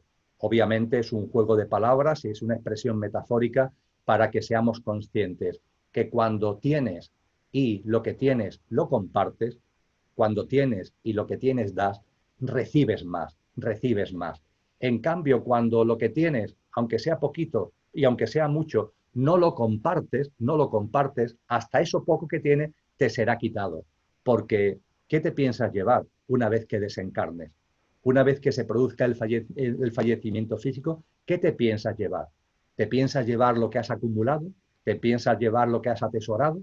Te recuerdo que las alforjas, que las mortajas no tienen bolsillo.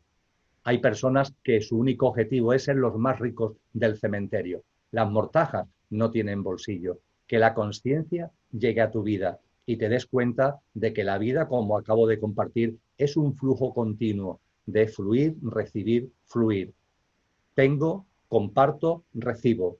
Y eso que tengo lo vuelvo a compartir y vuelvo a recibir, y vuelvo a compartir y vuelvo a recibir. Confiar en esa dinámica de vida y veréis cómo toda la vida se alinea, cómo toda la vida se articula en torno a vosotros, facilitando la vida, facilitando esa provisión de comida, esa provisión de vestidos, esa provisión desde la confianza en la vida a la que hacíamos referencia hace unos minutos con esas preciosas referencias de Jesús a las aves, a los lirios del campo, etcétera, etcétera.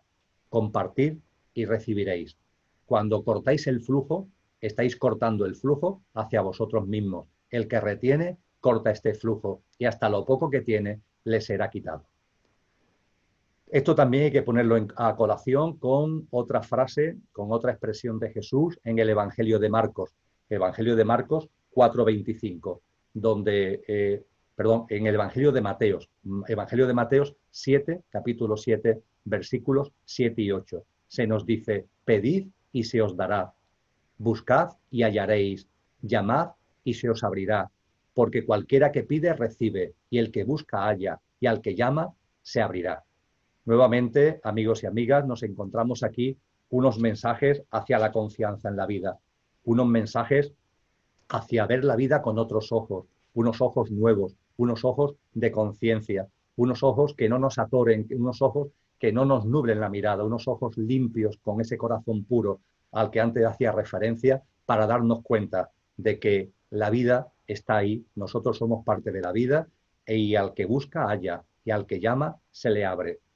Por tanto, eso debe estar muy presente en vuestro camino, debe estar muy presente en vuestra vida. No dejar de buscar porque vais a hallar, no dejar de llamar porque las puertas se van a abrir. Cualquiera que pide recibe, y el que busca halla, y al que llama se abrirá. Y todo esto viviendo en el aquí ahora.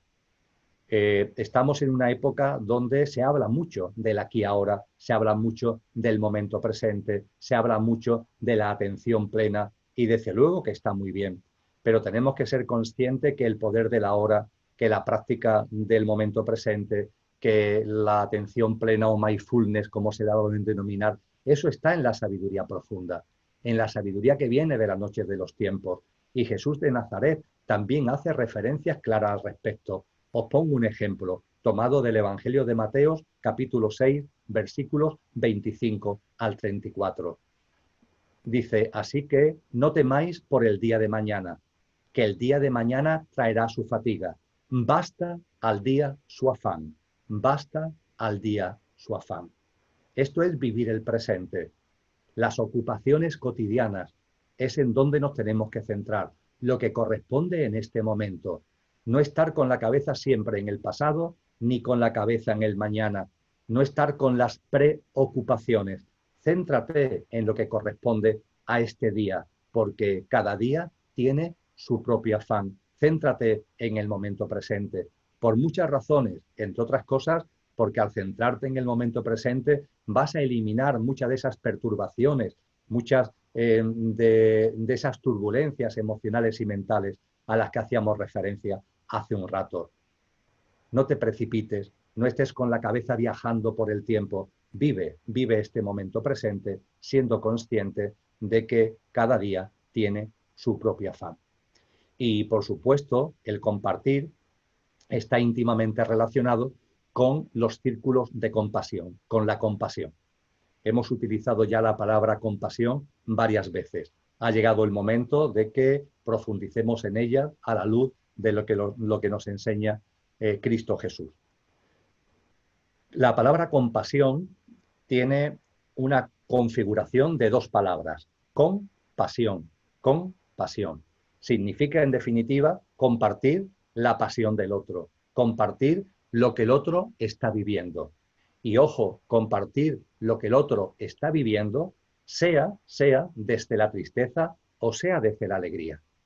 Extrañamente, no sé por qué, cuando se habla de compasión, siempre lo entendemos la compasión dirigida a la tristeza, la compasión que surge con relación a lo triste, al dolor, al sufrimiento, pero compasión, compartir la pasión del otro, también es con la alegría del otro, también es con la felicidad del otro. Haz tuyo lo que está viviendo el otro, siente como propio en ti lo que está viviendo el otro, sea alegría, sea tristeza o sea alegría. Y esa compasión, verla ampliando, verla ampliando, verla ampliando. ¿Verla ampliando hacia dónde? Mirad, hay personas que su círculo de compasión empiezan y termina en ellas mismas. No se le puede pedir más. En su nivel de aceite de lámpara, en su nivel de conciencia, es para lo que dan. Una compasión en donde la compasión se centra en ellos mismos. Punto. Vamos abriendo, conforme vamos evolucionando en conciencia, vamos abriendo el círculo de compasión.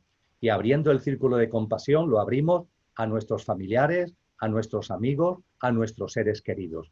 Es un avance muy importante en comparación con el que estaba aferrado solo a él mismo. Es sin ningún tipo de duda un adelanto significativo el hecho de que ampliemos el círculo de compasión a familiares, amigos y seres queridos. Pero no nos podemos quedar ahí. Ya anteriormente compartíamos las referencias de Jesús con relación a la familia, que es muy importante, que tiene su sitio, pero la llamada de Cristo Jesús es a una fraternidad entre hermanos que va más allá de los hermanos biológicos, lleva a una acción que va mucho más allá y lleva una compasión que va mucho más allá de lo que es estrictamente el núcleo familiar, con todo lo que eso significa. Y tenemos que asumir en compromiso con nosotros mismos esta labor de ampliar el círculo de compasión más allá del círculo de nuestros seres queridos. Y diréis, ¿y a dónde lo ampliamos? ¿Hacia dónde lo ampliamos? en las palabras de Jesús que referíamos anteriormente, está muy claro, a toda la humanidad, que tu compasión abarque a toda la humanidad, incluso a aquellos que te persiguen, incluso a aquellos que son tus enemigos porque ellos quieren serlo, incluso a ellos. Amplía el círculo de compasión a todos los seres humanos, a todos los hombres y a todas las mujeres. Y por supuesto, practícalo en lo que tiene que ver no a la teoría, sino a la práctica. Es decir, no se trata de una compasión, no se trata de ampliar fraternalmente el círculo de compasión a todos los seres humanos en la teoría, sino en la práctica. De poco me vale que me digas que eres fraternal con todo el género humano si después en tu día a día con las personas que viven en tu ciudad, con las que te encuentras por la calle, con las que coincide en tu dinámica de vida cotidiana, no practicas esa compasión. Es una práctica, ya lo decíamos antes, no es una teoría. Por sus frutos, por sus obras, los conoceréis. Amplía ese círculo de compasión, amplíalo al todo el género humano y amplíalo de verdad en la práctica cotidiana. Y no te quedes ahí, porque Cristo Jesús nos llama a abrir aún más nuestro círculo de compasión. Que no te quedes en ti mismo, que no te quedes en el círculo de tus seres queridos, que incluso no te quedes en el círculo del género humano. Tienes que abrir la compasión a todas las formas de vida, a todas las formas de vida, a todos los reinos, mineral, vegetal, animal, y a todas sus modalidades y a todas sus manifestaciones de vida. Concretamente nos dice Jesús en el Evangelio de Mateo 25:40. Les aseguro que cada vez que lo hicieron con el más pequeño de mis hermanos, lo hicieron conmigo. Esta expresión del más pequeño de mis hermanos, que también se asocia con la expresión de pequeñuelos que aparece en otras partes de los evangelios, es una expresión que nos tiene que llevar a meditar. Porque los humanos, vosotros y yo, los seres humanos, en lo que es la cadena evolutiva, en lo que son los distintos reinos, somos los hermanos mayores. La forma de vida humana, mana significa pensamiento, capacidad de pensar etimológicamente del sánscrito, es lo que nos caracteriza en esa lengua tan poderosa que tiene más de 5.000 años, que es el sánscrito. Se hace referencia a que esto es lo que distingue al ser humano, la capacidad de pensamiento, la capacidad de razonamiento. Es lo que nos diferencia de los otros reinos. Precisamente porque tenemos manas, es por lo que en castellano, miles de años después, se mantiene viva la raíz del sánscrito y nos llamamos humanos y hablamos de la especie humana, rescatando esa etimología de manas. O es por lo que en inglés, cuando se habla de hombre, que como sabemos durante mucho tiempo ha incluido a hombre y a mujer, se habla de man, o como en alemán se habla también de man, aunque en este caso terminado en doble N. Mantienen esa etimología de manas, que es lo que nos identifica como humanos, una capacidad mental compleja, con una mente que no solamente tiene un nivel válido para nuestra cotidianidad, para el sota, caballo y rey de los asuntos cotidianos, sino que también tiene otro nivel superior que es capaz de acceder a lo trascendente, de plantearnos cuestiones, de plantearnos preguntas y de indagar y avanzar en ellas utilizando ese nivel de la mente que es la mente abstracta. Todo eso estaba ya en ese antiguo lenguaje, todo eso es lo que nos identifica como humanos. Y viendo los demás reinos, deberíamos darnos cuenta de que los componentes físico, emocional y mental que está en el humano están también en los otros reinos. Es verdad que no con la misma intensidad ni en la misma forma, pero están en los otros reinos. En el mundo mineral hay una presencia física que tiene como característica que no se puede mover. Y hay un mundo emocional y hay un mundo mental. Puede ser muy reducido, pero cada vez que vamos sabiendo más, tenemos más conciencia al respecto de que también en el mundo mineral hay una cierta presencia emocional y una cierta presencia mental, aunque sea muy reducida. Los experimentos que se han llevado a cabo con el agua, experimentos sobradamente conocidos, de cómo sus moléculas se conforman de una manera u otra en función de la música ambiental, es un magnífico exponente de esto a lo que me estoy refiriendo. Y en el reino vegetal hay una presencia física, hay una presencia emocional y hay una presencia mental. La presencia física, como sucede en el ámbito de los minerales, no permite moverse al árbol o a la planta, pero tiene un mundo emocional más desarrollado que el mineral. No es ni mucho menos el mundo emocional del ser humano, porque las plantas, los árboles, etcétera, no tienen sistema nervioso, no tienen capacidad de sentir el placer y el dolor como tenemos los seres humanos, pero hay un mundo emocional y lo habréis comprobado muchos de vosotros, muchas de vosotras, con el trato que le hacemos a nuestras macetas, a nuestras plantas. No es lo mismo regarlas y ya está, que regarlas y darles palabras de cariño, decirles lo que te quiero, qué hermosa eres. Y no es que la planta sepa castellano, pero está captando tu frecuencia vibracional desde su mundo emocional. Y en las plantas hay un mundo mental. No es el mundo complejo que tenemos los seres humanos, pero hay un mundo mental. Estas investigaciones que se han divulgado acerca de ese tremendo bosque de secoyas en California, con miles y miles de esos grandes árboles tan antiguos, esparcidos en kilómetros y en kilómetros, y cómo se ha podido comprobar que cuando en alguna zona de esos kilómetros los acuíferos se han secado, los secoyas que están en la otra punta extraen de los acuíferos, que allí sí tienen agua, extraen más agua de la que necesitan esos árboles para por las raíces írsela pasando árbol a árbol, árbol a árbol, hasta llegar a aquellos que están padeciendo la sequía, hasta llegar a aquellos que necesitan ese agua. Es una manifestación ya no solamente de consciencia y de belleza, sino también de que ahí hay un mundo mental. Y en el reino animal, en el reino animal hay una realidad física. Además, a diferencia del mundo mineral y a diferencia del mundo vegetal, tiene capacidad de movimiento el mundo animal. Y tiene un mundo emocional y tiene un mundo mental. El mundo mental todavía no llega a ser del nivel del humano, pero el mundo emocional, y eso no se nos debería olvidar, es exactamente el mismo.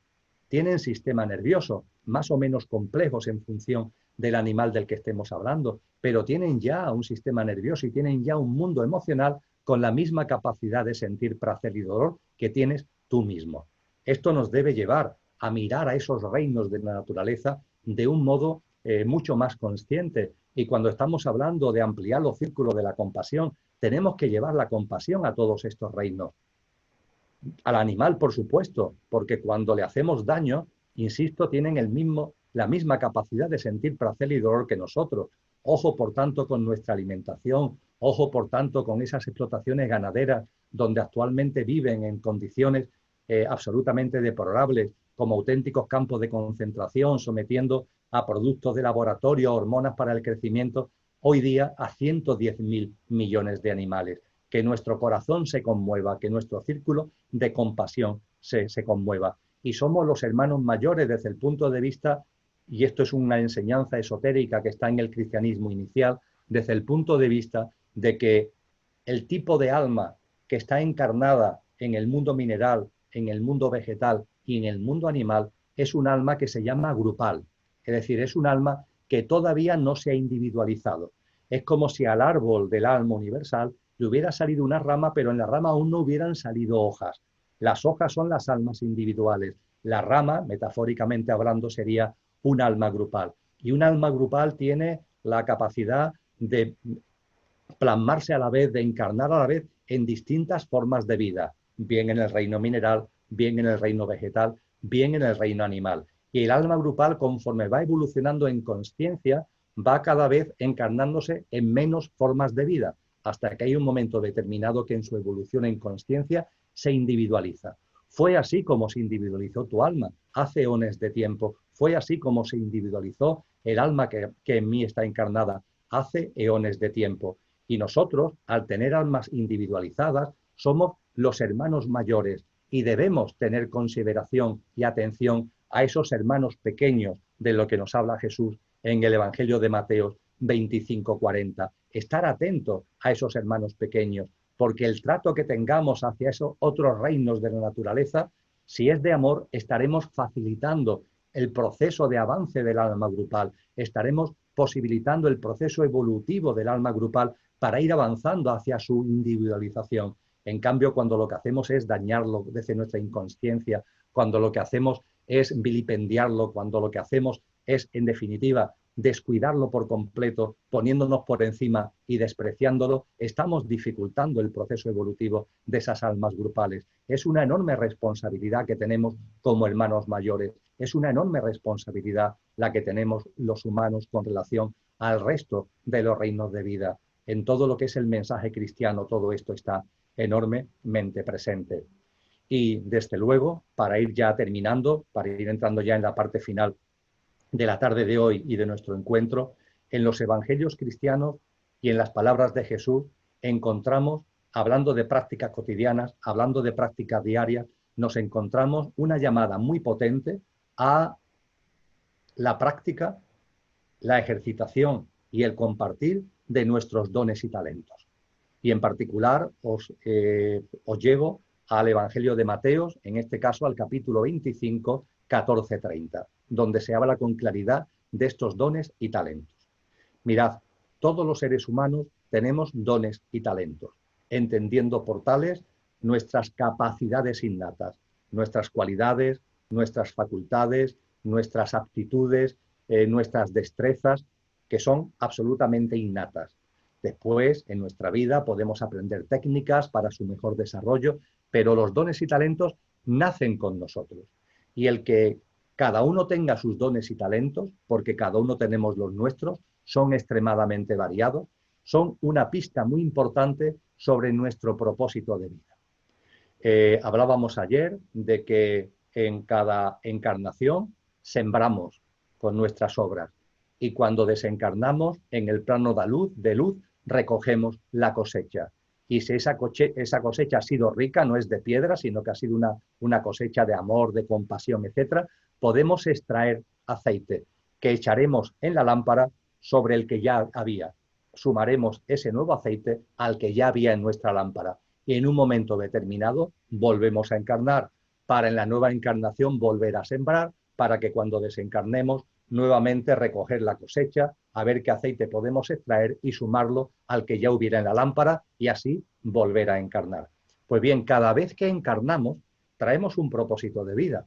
El propósito de vida siempre es, desde luego, sembrar para cosechar y echar aceite en la lámpara, hablando en palabras mayores. Pero ese propósito de vida después se plasma en una serie de experiencias y en una serie de circunstancias concretas que tienen que ver precisamente con el nivel de aceite que cada uno tenga. Y cuando nos preguntamos acerca del propósito de vida, deberíamos ser conscientes que una pista muy importante al respecto son los dones y talentos que traemos con nosotros, porque esas cualidades innatas nos están diciendo precisamente, nos están dando pistas precisamente de por dónde va nuestro propósito de vida, cuál es el contenido y cómo hay que plasmar ese propósito de vida. De ahí la importancia de reconocer en nosotros las capacidades y cualidades innatas que cada uno tenemos, cada uno las suyas, pero todos las tenemos.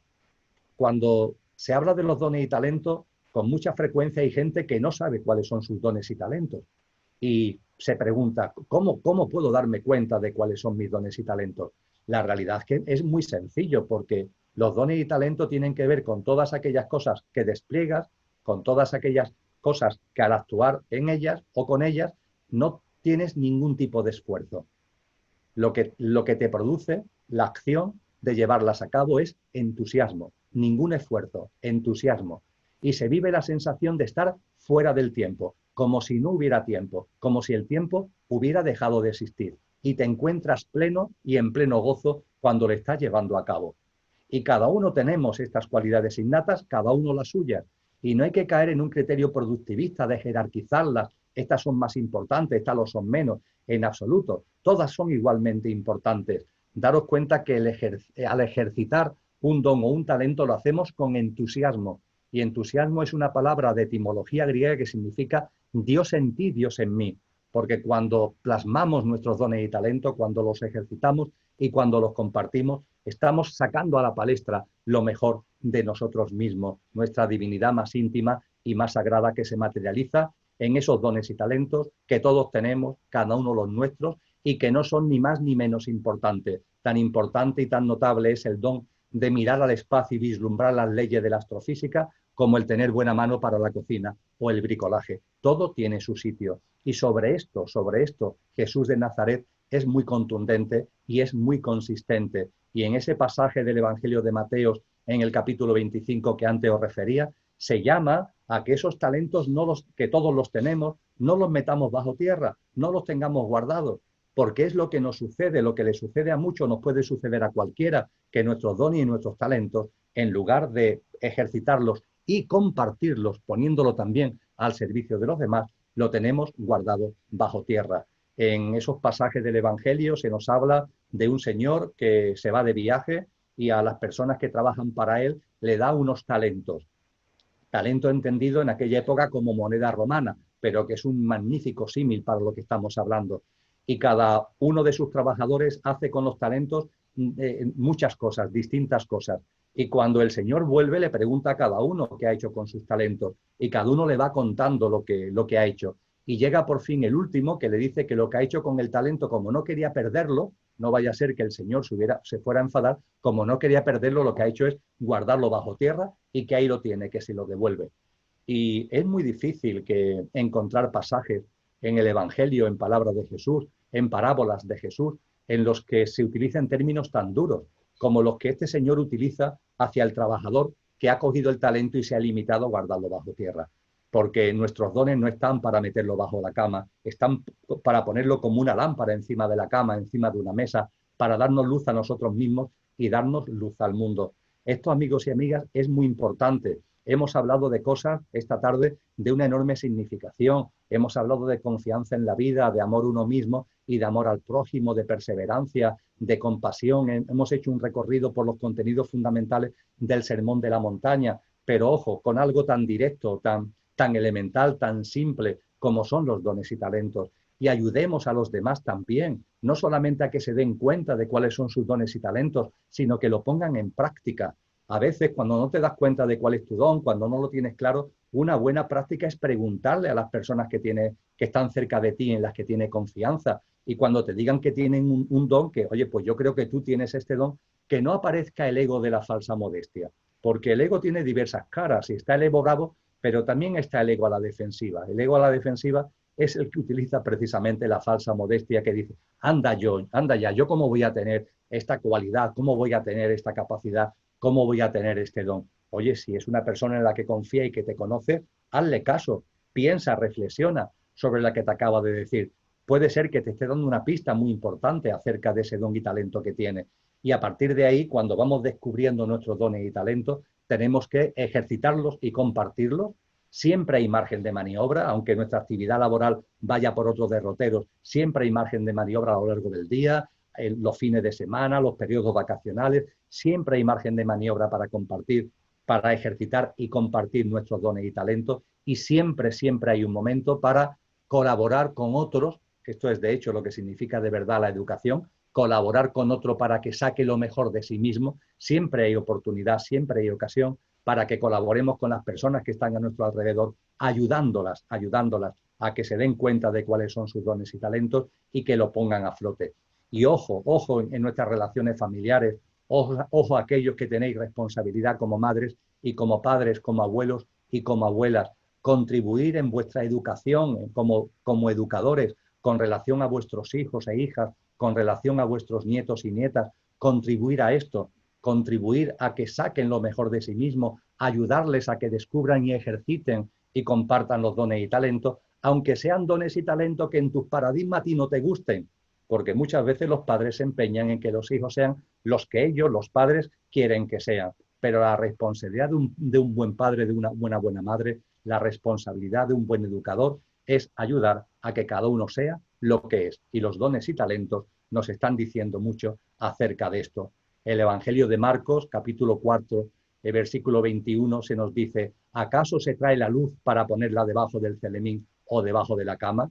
¿No es para ponerla sobre el candelero? Claro que es para ponerla sobre el candelero. Por tanto, amigo y amiga, descubre, practica y comparte tus dones y talentos y goza íntimamente con ellos. Con todo esto, hemos hecho un repaso a cuestiones enormemente prácticas. Son asuntos que, como hemos compartido, no debemos abordar desde una perspectiva teórica, sino que tenemos que plasmar en nuestro día a día desde una perspectiva absolutamente práctica. El telón de fondo es nacer de nuevo, morir a una forma de vida basada en lo que es nuestra apariencia y, por tanto, lo efímero y pasajero que hay en nosotros, y nacer a una forma de vida que tenga que ver con nuestra esencia. De cierto te digo, el que no naciere de nuevo no puede ver el reino de Dios. Vive sin identificación con el pequeño yo, ve saliendo de esa identificación, fascinación por el pequeño yo. En esa labor, en ese avance, como hemos dicho, ve perdiendo el miedo a la muerte. La muerte no existe, lo que existe es el fallecimiento físico, pero eres inmortal. Tú y todos los que te rodean, también tus seres queridos, que eso te ayuden a ir dejando atrás tanta tragedia con relación a la muerte. Quedará una añoranza, pero te aseguro que esa añoranza quedará sobradamente suplida cuando desaparezca la autolimitación mental, cuando percibas claramente que la vida sigue más allá de lo que denominamos muerte, y esa añoranza física que tienes aquí se verá sobradamente compensada por el acompañamiento tan maravilloso que esas almas de los seres queridos que han desencarnado nos realizan desde el plano de luz. Y en este contexto hemos hablado de la fe. Vuelvo a repetirlo porque me parece que es fundamental la confianza en la vida, la aceptación, el no juicio y la acción consciente, una acción consciente para que no te pueda contigo la indiferencia, para que tu vibración no sea contaminada por la acción y para que tu acción sea valiente y desapegada, incluso de los núcleos familiares, de la manera que hemos compartido. Todo ello basado igualmente con un compromiso contigo mismo que te lleve a amarte, ámate mucho, no de una manera egoica, sino de una manera sagrada, no de una manera egótica, sino de una manera divina. Ámate a tu esencia divina, ámate como hijo de Dios y comparte esa cualidad y esa condición de hijo de Dios con los demás, amando al prójimo como a ti mismo y practicando junto con la confianza y junto con la aceptación la perseverancia. Y en el Sermón de la Montaña, el corazón puro, ser misericordioso, desplegar una vida sencilla, no tener miedo a las aflicciones, ser paciente practicando la paz y la ciencia, no irritarte contra tu hermano, no insultando, no maldiciendo, actuando por la paz, actuando por la justicia, practicarla a una costa de ser perseguidos, a una costa de ser insultados y calumniados. Ante la baja vibración, eleva la tuya, ama a tus enemigos, ruega por tus perseguidores y lleva todo ese sermón de la montaña a vivir desde la ejemplaridad, desde la autenticidad y de la impecabilidad. Y por supuesto, todo ello a su vez con mucho énfasis en compartir y en compasión. No acumules, no atesores, porque donde estuviere vuestro tesoro, allí estará vuestro corazón. Comparte, da al que pide, saca el jugo maravilloso a ese milagro de los panes y de los peces que no tiene nada que ver con el milagro de la multiplicación, sino con el milagro del compartir. Haz tuya conscientemente la dinámica de fluir, recibir, fluir, la dinámica de tener, compartir y recibir, para que de esa forma, si al que pide se le da, al que busca haya, articularos, integraros plenamente en ese fluir de la vida, en esa dinámica de vida, que es la que aparece en nuestra vida cuando nos integramos plenamente en el fluir de la vida divina sobre la que Jesús de Nazaret nos da tantas enseñanzas. Y amplía enormemente tu círculo de compasión, que no se quede en ti, que no se quede en tus seres queridos, que no se quede incluso en el género humano, sino que se amplíe a todas las formas de vida, a todas las formas de vida.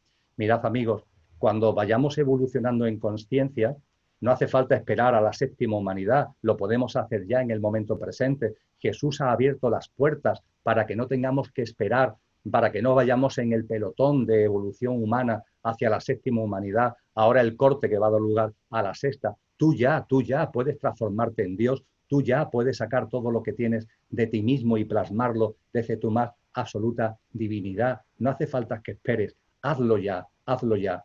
Y cuando lo hagas ya, en el budismo se nos hablan de personas que han plasmado ya, que ya han llegado a ese punto culminante de su proceso evolutivo. Se le llaman los bodhisattvas. Y cuando llegamos a ese punto, tenemos dos opciones. Ha concluido ya nuestro proceso de encarnación en humano, ya le hemos sacado todo el jugo de aceite que le podemos sacar, ya hemos concluido nuestro proceso evolutivo en el contexto humano. A partir de ahí tenemos dos opciones. O nuestras encarnaciones se producen en otros planos más inefables, más sutiles, o volvemos a encarnar en este plano.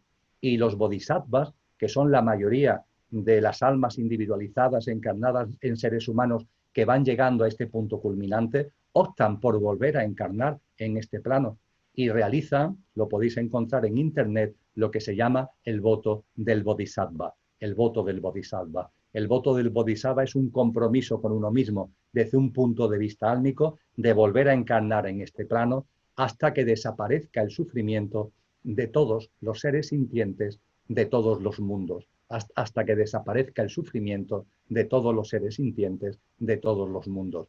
Este es el compromiso de Cristo Jesús con nosotros, un compromiso inefable y llevada a su máxima potencia, llevada a su máxima expresión. Energía crística pura, Hijo de Dios y divinidad absolutamente plasmada y encarnada y materializada, puesta a nuestro servicio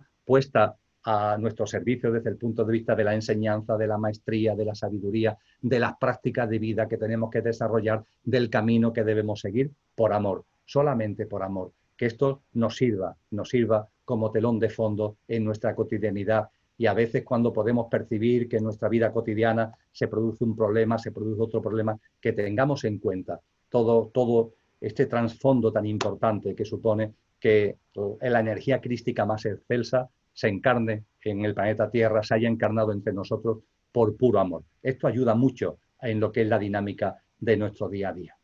Y vamos a terminar, amigos y amigas, nos quedan 10 minutos aproximadamente, y me gustaría utilizarlo para, primero, recordaros tal como comenzábamos en el día de ayer.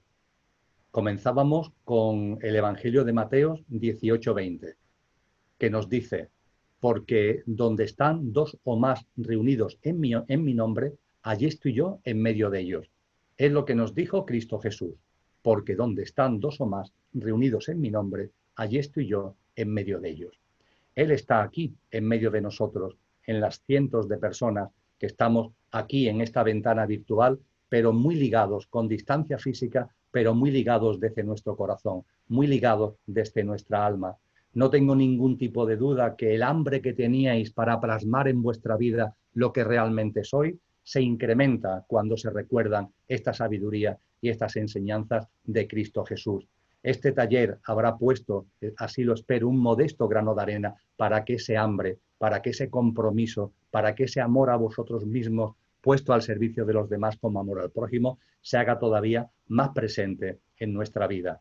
Y con ese mayor compromiso y sabiendo que está con nosotros y nosotros en estos momentos estamos con él, os invito a que conjuntamente, aunque sea yo el que lo lea, conjuntamente leamos dos pasajes que deben servir como de colofón a todo lo que venimos compartiendo en casi las 4 horas juntos que ya llevamos entre ayer y hoy.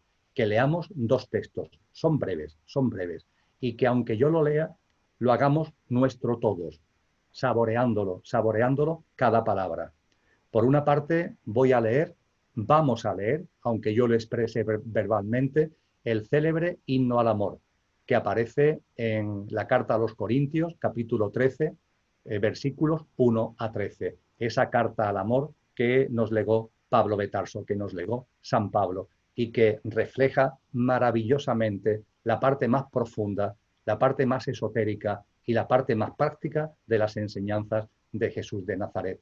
Y a continuación, tras el himno al amor, vamos a leer una serie de frases que están extraídas de algo tan absolutamente superficial como una serie de televisión llamada El Mesías, donde hay un personaje que es el protagonista, que a lo largo de la serie, a lo largo de los distintos episodios, da pequeños discursitos. Y vamos a extraer, porque vienen como anillo al dedo, de todo lo que hemos compartido y sobre todo con relación a esa nueva humanidad de la que tanto nos habló Jesús de Nazaret y que ya podemos de alguna forma percibir las señales de que esa nueva humanidad que está en nosotros empieza también a estar materialmente en el horizonte.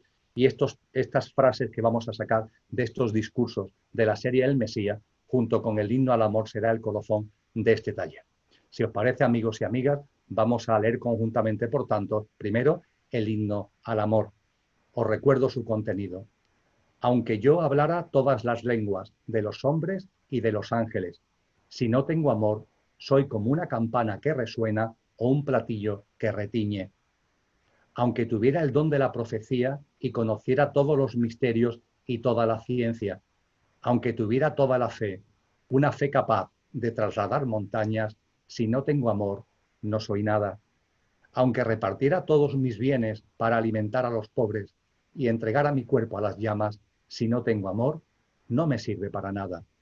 El amor es paciente, el amor es servicial, el amor no es envidioso, el amor no hace alarde, el amor no se envanece, el amor no procede con bajeza, el amor no busca su propio interés, el amor no se irrita, el amor no tiene en cuenta el mal recibido, el amor no se alegra de la injusticia, sino que se regocija con la verdad. El amor todo lo disculpa, el amor todo lo cree, el amor todo lo espera, el amor todo lo soporta. El amor no pasará jamás, las profecías acabarán, el don de lenguas terminará, la ciencia desaparecerá, porque nuestra ciencia es imperfecta y nuestras profecías limitadas. Cuando llegue lo que es perfecto, cesará lo imperfecto. Mientras yo era niño, hablaba como un niño, sentía como un niño, razonaba como un niño, pero cuando me hice hombre, dejé a un lado las cosas de niño.